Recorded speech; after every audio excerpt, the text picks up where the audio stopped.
ওমর রাদিয়াল্লাহু আনহুর যুগে আমাদের অবস্থা এমন ছিল? আবু বকর সিদ্দিকের যুগে এমন ছিল? তারপরে আপনার উসমান আলী রাদিয়াল্লাহু আনহুমা তাদের যুগে কি আমাদের অবস্থা এমন ছিল? চার খলিফার যুগ ছিল প্রায় 30 বছর। কত বছর? 30 বছর। 30 বছর ইসলামী খেলাফা চলেছে। তার আগে নবী সাল্লাল্লাহু আলাইহি ওয়াসাল্লাম 23 বছরে সমাজ সংস্কার করেছেন। ওই 23 বছর যদি ধরি, পরের 30 বছর এখানে কিন্তু ইসলামের জয় জয়কার। চার খলিফার পরেও উমাইয়ারা শাসন এসেছে। কারা আসছে? উমাইয়ারা শাসন করেছে প্রায় 80 থেকে 90 বছর বা 92 বছর।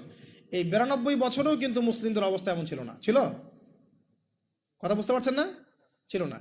তারপরে শাসন এসেছে আব্বাসীয়রা শাসন করেছে প্রায় 550 বছর। কত বছর?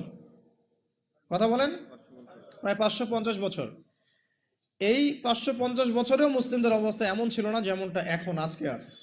তারপরে ফাতিমি খেলাফত গিয়েছে, তুলুনি খেলাফত গিয়েছে, এদিকে মামলুকদের শাসন গিয়েছে, কর্ডোভার ইসলামিক খেলাফত গিয়েছে, মোগলরা চলে গেছে, উসমানীয়রা চলে গেছে। মুসলিমদের অবস্থা কিন্তু এমন ছিল না। এই হিস্ট্রিগুলো কয়জন জানো?